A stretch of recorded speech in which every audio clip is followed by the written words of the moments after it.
नमस्कार। ओम नमो भगवते वासुदेवाय। আজি ଆମେ ଶ୍ରୀମଦ୍ ଭଗବଦ୍ ଗୀତାର ଗୋଟିଏ ବହୁତ ଗୁରୁତ୍ୱପୂର୍ଣ୍ଣ ଶ୍ଲୋକ ବିଷୟରେ ଆଲୋଚନା କରିବା। ଆମର ଆଧାର ହେଉଛି ସେଇ ଅମୃତ ବାଣୀ ଯାହା ଭଗବାନ ଶ୍ରୀକୃଷ୍ଣ ନିଜେ କୁରୁକ୍ଷେତ୍ର ଯୁଦ୍ଧଭୂମିରେ ଅର୍ଜୁନଙ୍କୁ କହିଥିଲେ। ହଁ, ଆଉ ଆଜି ଆମେ ବିଶେଷ କରି ତୃତୀୟ ଅଧ୍ୟାୟ ମାନେ କର୍ମଯୋଗ ଅଧ୍ୟାୟର ସେଇ ତୃତୀୟ ଶ୍ଲୋକଟିକୁ ଟିକେ ଭଲ ଭାବେ ବୁଝିବାକୁ ଚେଷ୍ଟା କରିବା। ଏହି ଶ୍ଲୋକଟିରେ ଦୁଇଟା ମୁଖ୍ୟ ଆଧ୍ୟାତ୍ମିକ ପଥ ବିଷୟରେ କୁହାଯାଇଛି। ଆଚ୍ଛା, ଆଉ ଦେଖନ୍ତୁ, ଆମର ଏଇ ଆଲୋଚନାର ଉଦ୍ଦେଶ୍ୟ କେବଳ ଶ୍ଲୋକର ଶବ୍ଦାର୍ଥ ଜାଣିବା ନୁହେଁ, ବରଂ ଭଗବାନ ଯେଉଁ ଦୁଇଟି ମାର୍ଗ କଥା କହୁଛନ୍ତି, ଜ୍ଞାନଯୋଗ ଆଉ କର୍ମଯୋଗ, ସେଗୁଡ଼ିକୁ ଆମେ ଆମ ଦୈନନ୍ଦିନ ଜୀବନରେ କେମିତି ବୁଝିବା, କେମିତି ଲାଗୁ କରିବା, ସେଇଟା ଟିକେ ଦେଖିବା। ଏକଦମ ଠିକ୍। ତେବେ ଆସନ୍ତୁ ଆରମ୍ଭ କରିବା। ଆପଣ ମନେ ପକାନ୍ତୁ, ଏହା ପୂର୍ବ ଶ୍ଲୋକରେ ଅର୍ଜୁନଙ୍କ ମନରେ ଗୋଟେ ବଡ଼ ଦ୍ୱନ୍ଦ୍ୱ ଥିଲା। ସେ ପଚାରିଥିଲେ, ଭଗବାନ, ଯଦି ଆପଣ କହୁଛନ୍ତି ଜ୍ଞାନଟା କର୍ମଠୁ ବେଶୀ ଭଲ, ତାହେଲେ ମୋତେ ଏମିତି ଭୟଙ୍କର ଯୁଦ୍ଧ କାମରେ କାହିଁକି ଲଗାଉଛନ୍ତି? ହଁ, କଥାଟା ତ ପୁରା ଯୁକ୍ତିଯୁକ୍ତ ଲାଗୁଛି, ନୁହେଁ କି? ଯଦି ଖାଲି ଜ୍ଞାନ ଚର୍ଚ୍ଚା କରିବା ଶ୍ରେଷ୍ଠ, ତାହେଲେ ଏତେ ହାଡ଼ଭଙ୍ଗା କାମ କାହିଁକି କରିବ? ବୋଧେ ଏଇ ସନ୍ଦେହ ଦୂର କରିବାକୁ ହିଁ ଭଗବାନ ଏ ଶ୍ଲୋକଟି କହିଛନ୍ତି। ହଁ, ଠିକ୍ ସେଇଆ। ମୁଁ ଶ୍ଲୋକଟି ପଢ଼ୁଛି, ଟିକେ ଧ୍ୟାନ ଦେଇ ଶୁଣିବା। ଲୋକେସ୍ମିନ୍ ଦ୍ୱିବିଧା ନିଷ୍ଠା ପୁରମ୍ ପ୍ରୋକ୍ତା ମୟା ନଘା ଜ୍ଞାନଯୋଗେନ ସାଂଖ୍ୟାନାମ୍ କର୍ମଯୋଗେନ ଯୋଗିନାମ୍ ତ୍ରି। ବାଃ, କେତେ ସୁନ୍ଦର! ଏବେ ଏହାର ମାନେଟା ଟିକେ ସହଜ କରି ବୁଝିବା। ଭଗବାନ କହୁଛନ୍ତି, ଲୋକେ ଅସ୍ମିନ୍, ମାନେ ଏଇ ଦୁନିଆରେ, ଏ ସଂସାରରେ ଦ୍ୱିବିଧା ନିଷ୍ଠା, ଅର୍ଥାତ୍ ଦୁଇ ପ୍ରକାରର ନିଷ୍ଠା ଅଛି। ନିଷ୍ଠା ମାନେ ଆସ୍ଥା ବା ସାଧନା ପଦ୍ଧତି। ହଁ, ଆଉ ଏ ଯେଉଁ ଦୁଇ ପ୍ରକାର ନିଷ୍ଠା, ଏଗୁଣା ପୁରା ପ୍ରୋକ୍ତା ମୟା, ମାନେ ମୋ ଦ୍ୱାରା ବହୁତ ଆଗରୁ ପୁରୁଣା କାଳରୁ କୁହାଯାଇଛି। ଏଟା କିଛି ନୂଆ କଥା ନୁହେଁ। ଆଉ ସେ ଅର୍ଜୁନଙ୍କୁ ଅନଘ ବୋଲି ଡାକୁଛନ୍ତି। ଅନଘ ମାନେ ହେ ନିଷ୍ପାପ। ଆଚ୍ଛା, ତାହେଲେ ସେ ଦୁଇଟା ରାସ୍ତା କ'ଣ? ଭଗବାନ କହୁଛନ୍ତି ଜ୍ଞାନଯୋଗେନ ସାଂଖ୍ୟାନାମ୍, ମାନେ ଜ୍ଞାନ ଯୋଗ ଦ୍ୱାରା କାହା ପାଇଁ? ନା ସାଂଖ୍ୟମାନଙ୍କ ପାଇଁ। ସାଂଖ୍ୟମାନେ ଯେଉଁମାନେ ଜ୍ଞାନ ମାର୍ଗରେ ଯାଆନ୍ତି। ଆଉ ଦ୍ୱିତୀୟଟି ହେଲା କର୍ମଯୋଗେନ ଯୋଗିନାମ୍, ମାନେ କର୍ମଯୋଗ ଦ୍ୱାରା କାହା ପାଇଁ?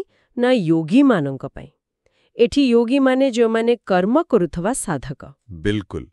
ସରଳ ଭାଷାରେ କହିଲେ ଭଗବାନ ଏଠି ସଫା ସଫା କହିଦେଉଛନ୍ତି ଯେ ମୁକ୍ତି ପାଇଁ ବା ଶେଷ ଲକ୍ଷ୍ୟରେ ପହଞ୍ଚିବା ପାଇଁ ମୁଖ୍ୟତଃ ଦୁଇଟା ବାଟ ଅଛି। ଗୋଟେ ଜ୍ଞାନର ବାଟ ଆଉ ଗୋଟେ କର୍ମର ବାଟ। ଏଇଟା ବଡ଼ ଆଶ୍ଚର୍ଯ୍ୟ କଥା ଲାଗୁଛି। ମାନେ ଭଗବାନ ସିଧା କହିଲେ ଯେ ଦିଟା ଅଲଗା ବାଟ। ଗୋଟିଏ ବାଟ କ'ଣ ସମସ୍ତଙ୍କ ପାଇଁ ନୁହେଁ? ଚାଲନ୍ତୁ ଆଗ ଜ୍ଞାନଯୋଗ କଥା ଟିକେ ବୁଝିବା। ଏଇଟା କେମିତିକା ବାଟ? ଦେଖନ୍ତୁ, ଜ୍ଞାନଯୋଗ ହେଲା ଆତ୍ମବିଚାରର ପଥ। ଏଇ ବାଟରେ ଯିବା ଲୋକ ସବୁବେଳେ ବିଶ୍ଳେଷଣ କରେ, ମୁଁ ପ୍ରକୃତରେ କିଏ? ମୁଁ କ'ଣ ଏ ଦେହଟା? ନା। ମୁଁ କ'ଣ ଏ ମନଟା? ନା। ମୁଁ ବୁଦ୍ଧି? ନା। ସେମାନେ ବୁଝିବାକୁ ଚେଷ୍ଟା କରନ୍ତି ଯେ ସେ ଏ ସବୁଠୁ ଅଲଗା। ସେ ଏସବର କେବଳ ସାକ୍ଷୀ, ଏକ ଶୁଦ୍ଧ ଚୈତନ୍ୟ ସ୍ୱରୂପ ଆତ୍ମା। ଓହୋ, ମାନେ ସବୁ ଦେଖିବା, ସବୁ ଅନୁଭବ କରିବା, କିନ୍ତୁ କୋଉଥିରେ ଲାଗି ନ ଯିବା। ଯେମିତି ଆପଣ କହିଲେ ଆକାଶ ସ୍ଥିର ଥାଏ, ମେଘ ଆସେ ଆଉ ଯାଏ, ଆକାଶକୁ ତ କିଛି ଫରକ ପଡ଼େନି, ସେମିତି। ହଁ, ଏକଦମ ସେହି ଉଦାହରଣ। ଜ୍ଞାନଯୋଗୀ ଅନୁଭବ କରେ, ମୁଁ ହେଉଛି ସେହି ସାକ୍ଷୀ ଆତ୍ମା। ଦେହ, ମନ, ଇନ୍ଦ୍ରିୟ ଯାହା ବି କାମ କରୁଛନ୍ତି, ସେସବୁ ପ୍ରକୃତିର ଖେଳ। ମୁଁ କିଛି କରୁନି, ମୁଁ କର୍ତ୍ତା ନୁହେଁ। ଯେତେବେଳେ ଏଇ ଜ୍ଞାନରେ ଲୋକ ପୁରା ଦୃଢ଼ ହେଇଯାଏ, ସେ କର୍ମ ଆଉ ତା ଫଳର ବନ୍ଧନରୁ ବାହାରିଯାଏ। ଏଇଟା ସାଧାରଣତଃ ସେମାନଙ୍କ ପାଇଁ ସହଜ, ଯେଉଁମାନଙ୍କ ମନରେ ସଂସାର ପ୍ରତି ଟିକେ ବିତୃଷ୍ଣ ଭାବ ଆସିଯାଇଛି, ଆଉ ଯେଉଁମାନେ ଏକାନ୍ତରେ ବସି ତତ୍ତ୍ୱଚିନ୍ତନ କରିବାକୁ ଭଲ ପାଆନ୍ତି। ବୁଝିଲି। କିନ୍ତୁ ଆମ ଭଳି ଅଧିକାଂଶ ଲୋକ ତ ସଂସାର ଭିତରେ ଅଛନ୍ତି, କାମଦାମ କରୁଛନ୍ତି, ପରିବାର ଅଛି। ଆମ ପକ୍ଷରେ ତ ଏମିତି ସବୁ କାମ ଛାଡ଼ିଦେଇ ଖାଲି ମୁଁ ଆତ୍ମା ଭାବି ବସିବା ବଡ଼ କଷ୍ଟ, ନୁହେଁ କି? ଆପଣ ପୁରା ଠିକ୍ ଜାଗାରେ ପହଞ୍ଚିଲେ। ଏଇଠି ହିଁ କର୍ମଯୋଗର କଥା ଆସୁଛି। ଭଗବାନ ଏଇଟାକୁ କହିଛନ୍ତି ଯୋଗୀନାମ ପାଇଁ, ମାନେ ଯେଉଁମାନେ କର୍ମ କରୁଛନ୍ତି ସେମାନଙ୍କ ପାଇଁ। ଏ ବାଟଟା କହୁନି ଯେ କାମ ଛାଡ଼ିଦିଅ, ବରଂ କହୁଛି କାମ କର, କିନ୍ତୁ କାମ କରିବାର ଢଙ୍ଗଟା ବଦଳେଇ ଦିଅ। କାମ କରିବାର ଢଙ୍ଗ, ସେଇଟା କେମିତି? ସେଇଟା ହେଲା ନିଷ୍କାମ କର୍ମ। ମାନେ କାମ କର, କିନ୍ତୁ ସେ କାମରୁ କ'ଣ ଫଳ ମିଳିବ ସେଇ ଫଳ ପାଇବା ପାଇଁ ଯୋଉ ଲାଳସା ବା ମମତା ଅଛି ତାକୁ ଛାଡ଼ିଦିଅ। ଭଗବାନଙ୍କର ସେଇ ପ୍ରସିଦ୍ଧ କଥା ମନେ ପକାନ୍ତୁ, କର୍ମଣ୍ୟେବାଧିକାରସ୍ତେ ମା ଫଲେଷୁ କଦାଚନ। ତୁମର ଅଧିକାର ଖାଲି କର୍ମରେ ଅଛି, ଫଳରେ କେବେ ନୁହେଁ। କିନ୍ତୁ ଫଳର ଆଶା ନ ରଖି କାମ କେମିତି କରିହେବ? ଏଇଟା ତ ଶୁଣିବାକୁ ବହୁତ କଷ୍ଟ ଲାଗୁଛି। ଆମେ ସାଧାରଣତଃ କିଛି ପାଇବା ଆଶାରେ ହିଁ ତ କାମ କରୁ। ହଁ, ଏଥିପାଇଁ ଅଭ୍ୟାସ ଦରକାର। ଦେଖନ୍ତୁ, କର୍ମଯୋଗୀ କାମ ଛାଡ଼େନି। ସେ କାମର ଫଳ ପାଇଁ ଯୋଉ ଚିନ୍ତା ବା ବ୍ୟାକୁଳତା ତାକୁ ଛାଡ଼େ। ସେ ନିଜକୁ କର୍ତ୍ତା ବୋଲି ଭାବେନି। ଭାବେ ମୁଁ ଈଶ୍ୱରଙ୍କର ଗୋଟେ ଯନ୍ତ୍ର, ଗୋଟେ ସେବକ। ଯଦି କାମରେ ସଫଳତା ମିଳିଲା, ସେଥିରେ ଫୁଲି ଯାଏନି। ଯଦି ବିଫଳ ହେଲା, ସେଥିରେ ଭାଙ୍ଗି ପଡ଼େନି। ସବୁବେଳେ ସମାନ ରହେ। ଏହାକୁ ହିଁ କୁହାଯାଏ ସମତ୍ୱମ୍ ଯୋଗ ଉଚ୍ୟତେ। ଏହାର ସେମିତି କିଛି ଚିତ୍ର ଅଛି କି ମନରେ, ଯେମିତି ସେ ପଦ୍ମପତ୍ର କଥା? ହଁ, ସେଇଟା ବହୁତ ବଢ଼ିଆ ଉଦାହରଣ। ଦେଖନ୍ତୁ, ପଦ୍ମପତ୍ର ପାଣି ଭିତରେ ରହିଥାଏ, କିନ୍ତୁ ପାଣି ତା ଦେହରେ ଲାଗେନି, ସେ ଓଦା ହୁଏନି। ଠିକ୍ ସେମିତି କର୍ମଯୋଗୀ ସଂସାର ଭିତରେ ରହି ସବୁ କର୍ତ୍ତବ୍ୟ କରେ, କିନ୍ତୁ ସଂସାରର ମୋହ, ମାୟା, ଆସକ୍ତି ତାକୁ ବାନ୍ଧିପାରେନା। ସେ ଯାହା ବି କାମ କରେ, ତାକୁ ଭଗବାନଙ୍କର ପୂଜା ଭାବି କରେ, ଆଉ ଯାହା ଫଳ ମିଳେ, ତାକୁ ଭଗବାନଙ୍କର ପ୍ରସାଦ ଭାବି ଶାନ୍ତିରେ ଗ୍ରହଣ କରେ। ଆଚ୍ଛା, ତାହେଲେ ଏଠି ଗୋଟେ ପ୍ରଶ୍ନ ଆସୁଛି, ଭଗବାନ ଏ ଦିଟା ବାଟ କାହିଁକି କହିଲେ? ଗୋଟିଏ ବାଟ କ'ଣ ସମସ୍ତଙ୍କ ପାଇଁ ଯଥେଷ୍ଟ ନଥିଲା? ଏଇଟା ଗୋଟେ ବହୁତ ମହତ୍ତ୍ୱପୂର୍ଣ୍ଣ କଥା। ଭଗବାନ ଏଠି ମଣିଷର ସ୍ୱଭାବ ବା ପ୍ରକୃତିରେ ଯେଉଁ ବିଭିନ୍ନତା ଅଛି, ତାକୁ ମାନୁଛନ୍ତି। ସମସ୍ତଙ୍କର ମନ, ଚିନ୍ତାଧାରା, ପ୍ରବୃତ୍ତି, ପୁରୁଣା ସଂସ୍କାର ସବୁ ଏକାଭଳି ନୁହେଁ ତ? କିଛି ଲୋକ ଅଛନ୍ତି ଯେଉଁମାନେ ସ୍ୱଭାବରୁ ହିଁ ଟିକେ ଅନ୍ତର୍ମୁଖୀ, ବେଶୀ ଭାବନ୍ତି, ସଂସାର ଜିନିଷ ପ୍ରତି ବେଶୀ ଆଗ୍ରହ ନଥାଏ। ସେମାନଙ୍କ ପାଇଁ ଜ୍ଞାନର ବାଟଟା ସହଜ ଲାଗେ। ଆଉ ବାକି ଲୋକ? ଆଉ ଯେଉଁମାନେ ଅଧିକାଂଶ, ସେମାନେ ବହିର୍ମୁଖୀ, କାମ କରିବାକୁ ଭଲ ପାଆନ୍ତି, ସମାଜରେ ମିଳାମିଶା କରନ୍ତି, ଦାୟିତ୍ୱ ନିଅନ୍ତି। ସେମାନଙ୍କୁ ଯଦି ହଠାତ୍ କୁହାଯିବ, ସବୁ ଛାଡ଼ିଦେଇ ଖାଲି ଜ୍ଞାନ ଚର୍ଚ୍ଚା କର, ସେମାନଙ୍କୁ ସେଟା ଅଡ଼ୁଆ ଲାଗିବ, କଷ୍ଟ ହେବ। ସେମାନଙ୍କ ପାଇଁ କର୍ମଯୋଗ ହିଁ ସଠିକ୍ ବାଟ।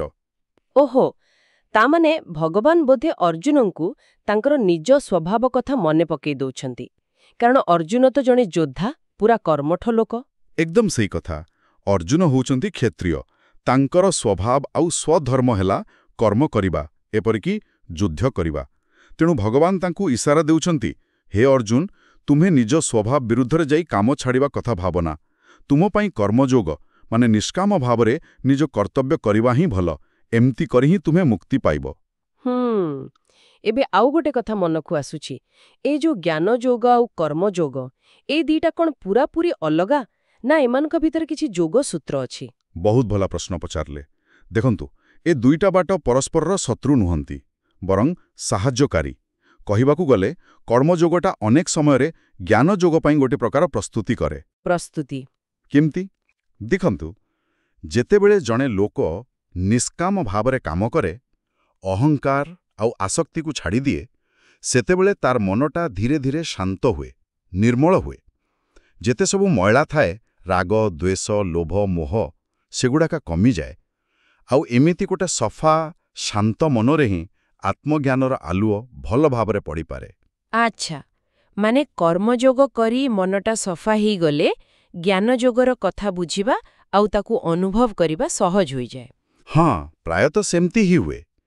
ନିଷ୍କାମ କର୍ମ ଦ୍ୱାରା ଚିତ୍ତ ଶୁଦ୍ଧ ହୁଏ, ଆଉ ଚିତ୍ତ ଶୁଦ୍ଧ ହେଲେ ଜଣେ ଜ୍ଞାନ ପାଇବା ପାଇଁ ଯୋଗ୍ୟ ହୁଏ। ସେଥିପାଇଁ ଅନେକେ କର୍ମଯୋଗକୁ ପ୍ରଥମ ସିଢ଼ି ବୋଲି କହନ୍ତି, ଯାହା ଶେଷରେ ଜ୍ଞାନରେ ପହଞ୍ଚାଏ। କିନ୍ତୁ ମନେ ରଖିବାକୁ ହେବ ଯେ ଭଗବାନ ଦୁଇଟିକୁ ଯାକ ସ୍ୱତନ୍ତ୍ର ନିଷ୍ଠା ବୋଲି କହିଛନ୍ତି। ଆଚ୍ଛା, ଆପଣ ଆଗରୁ କହୁଥିଲେ ସାଂଖ୍ୟ ଆଉ ଯୋଗ ଶବ୍ଦ। ଏଠି ଏହାର କିଛି ବିଶେଷ ମାନେ ଅଛି କି? କାରଣ ସାଂଖ୍ୟ ଦର୍ଶନ, ଯୋଗ ଦର୍ଶନ ବୋଲି ତ ଅଲଗା ଶାସ୍ତ୍ର ଅଛି। ହଁ, ସେ କଥାଟା ସ୍ପଷ୍ଟ କରିଦେବା ଭଲ। ଏଠି ସାଂଖ୍ୟ ମାନେ କେବଳ କପିଳମୁନିଙ୍କର ଦର୍ଶନ ନୁହେଁ। ଏଠି ଏହାର ବ୍ୟାପକ ଅର୍ଥ ହେଉଛି ଜ୍ଞାନମାର୍ଗ, ମାନେ ଯେଉଁଠି ତତ୍ତ୍ୱ ବିଚାର କରାଯାଏ, ଆତ୍ମା କ'ଣ, ଅନାତ୍ମା କ'ଣ, ସେ ବିବେକ ଉପରେ ଜୋର ଦିଆଯାଏ। ସେମିତି ଯୋଗ ମାନେ ଏଠି ମୁଖ୍ୟତଃ ପତଞ୍ଜଳିଙ୍କ ଅଷ୍ଟାଙ୍ଗ ଯୋଗ ବା ହଠଯୋଗ ନୁହେଁ। ଏଠି ଯୋଗ ମାନେ କର୍ମଯୋଗ, ଅର୍ଥାତ୍ କର୍ମ ଦ୍ୱାରା ହିଁ ଈଶ୍ୱରଙ୍କ ସହ ଯୋଡ଼ି ହେବାର ବାଟ। ଓହୋ, ବୁଝିଗଲି। ତାହେଲେ ଏତେ ସବୁ ଗଭୀର କଥା ଏସବୁ ଆଜିକାଲି ଆମ ଜୀବନରେ କେମିତି ଲାଗୁ ହେବ? ଆମେ ତ କୁରୁକ୍ଷେତ୍ର ନେଇ ଲଢୁନୁ। ଦେଖନ୍ତୁ, ଏ ଜ୍ଞାନଟା କୌଣସି ଗୋଟେ ସମୟ ପାଇଁ ବା ଗୋଟେ ଲୋକ ପାଇଁ ନୁହେଁ। ଏହା ସବୁବେଳ ପାଇଁ, ସମସ୍ତଙ୍କ ପାଇଁ। ଆଜିର ମଣିଷ ବି ତ ଗୋଟେ ପ୍ରକାର କୁରୁକ୍ଷେତ୍ରରେ ହିଁ ଅଛି। ଆମ ଅଫିସ୍, ଆମ ବେପାର, ଆମ ପରିବାର, ଆମ ସମାଜ, ଏ ସବୁ ତ ଆମର କର୍ମକ୍ଷେତ୍ର। ଆଉ ଏଇ ସବୁ କାମ ଭିତରେ ହିଁ ତ ଆମେ ଶାନ୍ତି ଖୋଜୁଛୁ, ସୁଖ ଖୋଜୁଛୁ, ଜୀବନର ମାନେ ଖୋଜୁଛୁ। ହଁ, ସତ କଥା। ବେଳେବେଳେ ତ ଲାଗେ ସବୁ ଛାଡ଼ି ଛାଡ଼ି କୁଆଡ଼େ ପଳେଇଲେ ଯାଇ ଶାନ୍ତି ମିଳିବ। ଦିନର କର୍ତ୍ତବ୍ୟକୁ ପୁରା ନିଷ୍ଠାର ସହିତ କିନ୍ତୁ ଆସକ୍ତି ନ ରଖି ଫଳର ଚିନ୍ତା ନ କରି ଯଦି କରିପାରିବ, ସେଇଟା ହିଁ ଗୋଟେ ବଡ଼ ସାଧନା ହେଇଯିବ। ଏହାର କିଛି ସତସତିକା ଉଦାହରଣ ଦେଇପାରିବେ କି? ଯେମିତି ଜଣେ ଡାକ୍ତର ବା ଶିକ୍ଷକ ବା ଜଣେ ସାଧାରଣ ଘର ଚଳଉଥିବା ଲୋକ। ହଁ, ନିଶ୍ଚୟ। ଭାବନ୍ତୁ ଜଣେ ଡାକ୍ତର ଯଦି ସେ ରୋଗୀ ସେବା କଲାବେଳେ କେବଳ ପଇସା କମେଇବା କଥା ବା ନିଜ ନାଁ କେମିତି ହେବ ସେ କଥା ନ ଭାବି ଏହାକୁ ମଣିଷର ସେବା ବା ଭଗବାନଙ୍କର ସେବା ଭାବି ପୁରା ମନ ଦେଇ କରନ୍ତି, ସେ ତାହେଲେ ଜଣେ କର୍ମଯୋଗୀ।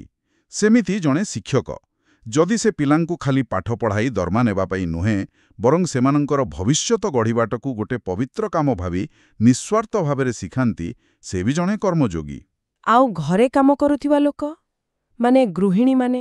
ଜଣେ ଗୃହିଣୀ ଯଦି ଘରର ସବୁ କାମ, ପରିବାରର ସେବା ଯତ୍ନକୁ ଖାଲି ଗୋଟେ ବୋଝ ବୋଲି ନ ଭାବି ଏହାକୁ ସ୍ନେହ, ପ୍ରେମ ଆଉ ନିଜ କର୍ତ୍ତବ୍ୟ ଭାବନାରେ କରନ୍ତି, ଯେମିତିକି ଭଗବାନଙ୍କର ପୂଜା କରୁଛନ୍ତି, ସେ ବି ନିଶ୍ଚୟ ଜଣେ କର୍ମଯୋଗୀ।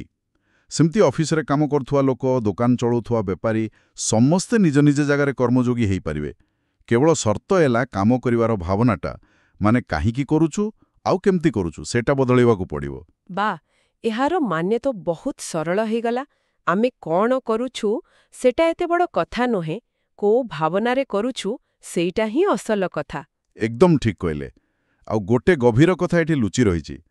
ଭଗବାନ ଦେଖନ୍ତୁ କୋଉ ବାଟଟାକୁ ବେଶୀ ଭଲ ବା କୋଉଟାକୁ କମ୍ ଭଲ ବୋଲି କହୁନାହାନ୍ତି। ସେ ଖାଲି କହୁଛନ୍ତି ଯେ 2 ପ୍ରକାରର ନିଷ୍ଠା ଅଛି। ଏଥିରୁ ଜଣାପଡ଼ୁଛି ଯେ ଆଧ୍ୟାତ୍ମିକତା କିଛି ଗୋଟେ ୟୁନିଫର୍ମ ପିନ୍ଧିବା ଭଳିଆ ନୁହେଁ, ଯେ ସମସ୍ତେ ଗୋଟିଏ ଡ୍ରେସ୍ ପିନ୍ଧିବେ। ଯାହାର ଯେମିତି ସ୍ୱଭାବ, ତା ପାଇଁ ସେଇ ବାଟଟା ଠିକ୍। ଅନ୍ୟକୁ ଦେଖାଦେଖି ଏଇ ତା ବାଟରେ ଯିବା ଅପେକ୍ଷା ନିଜକୁ ଚିହ୍ନି ନିଜ ସ୍ୱଭାବ ଅନୁସାରେ ଚାଲିବା ବେଶୀ ଜରୁରୀ। ତାମାନେ ଜଣେ ଯେ ବହୁତ ଫାର୍ମିକା ଲୋକ, ସେ ଯଦି ହଠାତ୍ ସବୁ ଛାଡ଼ିଦେଇ କହିବ ମୁଁ ବସି ଜ୍ଞାନୀ ହେବି, ସେଇଟା ଠିକ୍ ନୁହେଁ। ଆଉ ଜଣେ ଯେ ଚୁପଚାପ ଭାବିବା ଲୋକ, ସେ ଯଦି ଅଯଥା ଦୌଡ଼ା ଦୌଡ଼ି କାମରେ ମାତିଯିବ, ସେଇଟା ବି ଭଲ ନୁହେଁ। ସାଧାରଣତଃ ହଁ, ନିଜ ପ୍ରକୃତି ବିରୁଦ୍ଧରେ ଯିବା ବହୁତ କଷ୍ଟ, ଆଉ ଅନେକ ସମୟରେ ସେଥିରେ ସଫଳତା ବି ମିଳେନି। ଭଗବାନଙ୍କ କହିବାର ଅର୍ଥ ହେଲା, ତୁମେ ଯୋଉଠି ଅଛ, ଯେମିତି ଅଛ, ସେଠିରୁ ହିଁ ଆରମ୍ଭ କର। ତୁମର ଯାହା କର୍ତ୍ତବ୍ୟ ତାକୁ ନିଷ୍ଠାର ସହ କର, କିନ୍ତୁ ଫଳ ଆଶା ଆଉ ମୁଁ କରୁଛି ବୋଲି ଯେଉଁ ଅହଙ୍କାର, ସେଟାକୁ ଛାଡ଼ିଦିଅ। ଏଇଟା ହିଁ ସବୁଠୁ ସହଜ, ସବୁଠୁ ସୁନ୍ଦର ଆଉ ସବୁଠୁ ସନ୍ତୁଳିତ ବାଟ। ଏତେ ସବୁ କଥା ଶୁଣିଲା ପରେ ମୋତେ ଯାହା ଲାଗୁଛି, ଭଗବାନ ସତେ ଯେମିତି କହୁଛନ୍ତି, ଦେଖ ଅର୍ଜୁନ, ବେଶୀ ଚିନ୍ତା କରନା। ମୋ ପାଖକୁ ଆସିବା ପାଇଁ 2ଟା ମେନ୍ ରୋଡ୍ ଅଛି। ଗୋଟେ ଜ୍ଞାନର ରୋଡ୍ ଆଉ ଗୋଟେ କର୍ମର ରୋଡ୍। କିଛି ଲୋକ ଜ୍ଞାନ ଗାଡ଼ିରେ ଆସନ୍ତି ଆଉ କିଛି ଲୋକ କର୍ମ ଗାଡ଼ିରେ। ତୁମେ ତୁମ ସ୍ୱଭାବ ଦେଖି ଗୋଟେ ଗାଡ଼ି ବାଛ ଆଉ ଚାଲି ଆସ। କିନ୍ତୁ ହଁ, ଗାଡ଼ି ଚଲେଇଲା ବେଳେ, ମାନେ କାମ କଲାବେଳେ ଆକ୍ସିଡେଣ୍ଟ ହବ କି ନାହିଁ, ମାନେ ଫଳ କ'ଣ ମିଳିବ, ସେ କଥା ବେଶୀ ନ ଭାବି ଠିକ୍ ସେ ଚଲାଅ। ବାଃ, ବହୁତ ସରଳ ଆଉ ସୁନ୍ଦର ଭାବରେ କହିଲେ ଆପଣ। ମୂଳ କଥା ସେଇଆ। 2ଟା ଯାକ ବାଟ ସମ୍ମାନଜନକ, ଆଉ 2ଟା ଯାକର ଶେଷ ଷ୍ଟପେଜ ଗୋଟିଏ। କିନ୍ତୁ ଯେଉଁମାନେ ଆମ ଭଳି ସଂସାରରେ ଅଛନ୍ତି, କାମ କରୁଛନ୍ତି, ସେମାନଙ୍କ ପାଇଁ କର୍ମଯୋଗଟା ପ୍ରାୟତଃ ବେଶୀ ସ୍ୱାଭାବିକ ଆଉ ଦରକାରୀ ଆରମ୍ଭ। କାରଣ ବିନା କାମରେ ରହିବା ତ ପ୍ରାୟ ସମ୍ଭବ ନୁହେଁ, କିନ୍ତୁ କାମକୁ ଠିକ୍ ଢଙ୍ଗରେ କରିବା ନିଶ୍ଚୟ ସମ୍ଭବ, ଆଉ ସେଇଟା ହିଁ ମୁକ୍ତିର ବାଟ ଖୋଲିଦିଏ। ତେବେ ଆଜିର ଏ ଆଲୋଚନାରୁ ଆମେ ବହୁତ କିଛି ଶିଖିଲେ, ବୁଝିଲେ ଯେ ଭଗବତ୍ ଗୀତା ଖାଲି ଗୋଟେ ପୁରୁଣା ଧର୍ମ ବହି ନୁହେଁ, ଏହା ପ୍ରକୃତରେ ଜୀବନ ବଞ୍ଚିବାର ଗୋଟେ କଳା। ଏହା ଆମକୁ 2ଟା ମୁଖ୍ୟ ବାଟ ଦେଖାଉଛି, ଜ୍ଞାନ ଆଉ କର୍ମ। ଆଉ ଆମକୁ ଆମ ସ୍ୱଭାବ ଦେଖି ବାଟ ବାଛିବାର ସ୍ୱାଧୀନତା ବି ଦଉଛି। ଆଉ ସବୁଠୁ ବଡ଼ କଥା, ଯେଉଁମାନେ କାମରେ ଲାଗିଛନ୍ତି, ସେମାନଙ୍କୁ କାମ ଛାଡ଼ିବାକୁ ନ କହି ସେଇ କାମକୁ ହିଁ କେମିତି ସାଧନାରେ ବଦଳେଇ ହେବ, ସେ କୌଶଳ ଶିଖାଉଛି। ହଁ, ଆଜିର ଏଇ ଆଲୋଚନା ଶେଷରେ ମୁଁ ଗୋଟିଏ କଥା ଭାବିବା ପାଇଁ ଛାଡ଼ି ଯାଉଛି। ଆମେ ସମସ୍ତେ ତ ନିଜ ନିଜର ସ୍ୱଭାବ ଜାଣିଛେ, ଆମର ଦିନରାତିର କାମ ଦାୟିତ୍ୱ ବିଷୟରେ ବି ଜାଣିଛେ। ତେବେ ଆମେ ଆମର ଏଇ ସାଧାରଣ ଜୀବନ ଭିତରେ ଏଇ ଯେଉଁ ନିଷ୍କାମ କର୍ମର ମହାନ ଆଦର୍ଶ ତାକୁ କେମିତି ଟିକେ ଟିକେ କରି ଆପଣେଇ ପାରିବା, କୋଉ ଛୋଟ ପରିବର୍ତ୍ତନ ଆମେ ଆମ ଭାବନାରେ ଆଣିପାରିବା, ଯାହାଦ୍ୱାରା ଆମର ଦୁନିଆଦାରୀ କାମ ଭିତରେ ବି ଆମକୁ ଭିତରେ ଭିତରେ ଶାନ୍ତି ଆଉ ଖୁସି ମିଳିବ, ଏ କଥା ନିଶ୍ଚୟ ଭାବିବା ଦରକାର। ନିଶ୍ଚିତ ଭାବରେ। ଆଉ ଶ୍ରୋତାମାନଙ୍କୁ ଅନୁରୋଧ, ଯଦି ଆଜିର ଏ ଆଲୋଚନା ଭଲ ଲାଗିଲା, ଯଦି କିଛି ନୂଆ କଥା ଜାଣିବାକୁ ମିଳିଲା, ତେବେ ୟାକୁ ନିଶ୍ଚୟ ଗୋଟେ ଲାଇକ୍ ଦିଅନ୍ତୁ ଆଉ ନିଜ ସାଙ୍ଗସାଥୀ ପରିବାର ଲୋକଙ୍କ ସହିତ ସେୟାର କରନ୍ତୁ। କିଏ ଜାଣେ ଏ ଜ୍ଞାନ କାହା ଜୀବନରେ କିଛି ଭଲ ପରିବର୍ତ୍ତନ ଆଣିଦେଇପାରେ ଆଉ ଏହାଦ୍ୱାରା ଆମେ ସମସ୍ତେ ଭଗବାନ ଶ୍ରୀକୃଷ୍ଣଙ୍କ କୃପାର ପାତ୍ର ହେବା। ଆପଣମାନଙ୍କ ମତାମତ ବା ଅନୁଭୂତି କମେଣ୍ଟ ବକ୍ସରେ ନିଶ୍ଚୟ ଜଣାନ୍ତୁ। ଯଦି ଇଚ୍ଛା ହୁଏ, ଆପଣ ଭଗବାନଙ୍କ ସ୍ମରଣ କରି ଓମ୍ ନମୋ ଭଗବତେ ବାସୁଦେବାୟ କିମ୍ବା ଜୟ ଜଗନ୍ନାଥ ବୋଲି ମଧ୍ୟ ଲେଖିପାରନ୍ତି। ଏହିପରି ଆହୁରି ଅନେକ ଗଭୀର ଆଧ୍ୟାତ୍ମିକ ଆଲୋଚନା ଶୁଣିବା ପାଇଁ ଆମ ଚ୍ୟାନେଲକୁ ସବସ୍କ୍ରାଇବ୍ କରିବାକୁ ଭୁଲିବେନି। ତାହେଲେ ଆପଣ ପରବର୍ତ୍ତୀ ଆଲୋଚନାଗୁଡ଼ିକ ସହଜରେ ପାଇପାରିବେ। ଆଗାମୀ ଦିନରେ ଆମେ ଗୀତାର ପରବର୍ତ୍ତୀ ଶ୍ଲୋକ କିମ୍ବା ଅନ୍ୟ କିଛି ଗୁରୁତ୍ୱପୂର୍ଣ୍ଣ ବିଷୟ ନେଇ ପୁଣି ଆଲୋଚନା କରିବା। ଆଜି ପାଇଁ ଏତିକି। ନମସ୍କାର। ଆପଣ ଶୁଣୁଛନ୍ତି ରେଡିଓ ତୋଷାଳୀ, ଆମ ମାଟିର ସ୍ୱର।